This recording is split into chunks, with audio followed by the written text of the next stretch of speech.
नमस्कार साथियों, सुप्रभात, स्वागत, अभिनंदन। साथियों, आज का टॉपिक बहुत ही दिलचस्प होने वाला है। आज हम जानेंगे दो मॉडल वुड और यूज्ड टू में भिन्नता। वुड जिसकी स्पेलिंग है WOULD वुड और यूज्ड टू जिसकी स्पेलिंग है USEDTO। इन दोनों मॉडलों को लेकर के आए दिन हम कंफ्यूज हो जाते हैं कि कब मॉडल वुड लगाना है और कब मॉडल यूज टू लगाना है। साथियों, अगर आपने मेरे चैनल को सब्सक्राइब नहीं किया तो आज ही कर ले। इस तरह की दिलचस्प चीजें आपको मिलेगी। मॉडल वुड और यूज दोनों का प्रयोग पास्ट रिपीटेड एक्शंस के लिए होगा। पहला प्रश्न, पहली बात साथियों, मॉडल वुड और यूज टू दोनों का प्रयोग पास्ट रिपीटेड एक्शन के लिए होगा।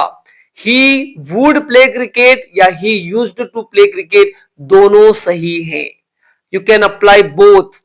He would dance and used to dance, मतलब दोनों पास्ट रिपीटेड एक्शन के लिए हैं। लेकिन जब हम बात करेंगे पास्ट स्टेट, पास्ट पोजीशन की, उस समय हम वुड का प्रयोग ना करके यूज्ड टू का प्रयोग करेंगे साथियों। एग्जाम्पल है, he used to be a smoker। used to be यहां पर सही होगा, न कि वुड, क्योंकि ये पास्ट का स्टेट बता रहा है। To be. He used to live in Agra। used to live past state है, इसलिए यहां पर would नहीं आएगा, यहां पर used to आएगा। ये विषय ध्यान रखना है कि जब भी हम पास्ट स्टेट की बात करेंगे तब हम would का प्रयोग नहीं करेंगे, used to का प्रयोग करेंगे। He used to be a teacher, वो टीचर था। He would teacher wrong होगा, he would be a teacher wrong होगा।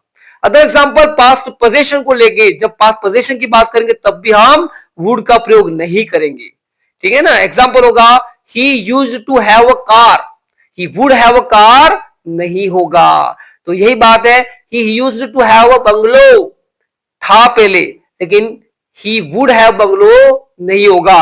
तो जब भी हम बात करेंगे पास्ट पोजीशन की, पास्ट स्टेट की, तब हम वुड मॉडल का प्रयोग बिल्कुल भी नहीं करेंगे साथियों। अगर आपको वुड मॉडल का प्रयोग करना है तो वो होगा पास्ट रिपीटेड एक्शन के साथ ही होगा। और ये बहुत बड़ा कंफ्यूजन बच्चों के अंदर हुआ है, जिसको लेकर मैंने आज ये वीडियो बनाया है। साथियों, अगर मेरे चैनल को आपने लाइक शेयर और कमेंट नहीं किया तो कीजिए, क्योंकि इस पर और भी बेहतरीन वीडियो इसी टॉपिक को लेकर आएंगे। अस्तु, जय हिंद, जय भारत, थैंक यू।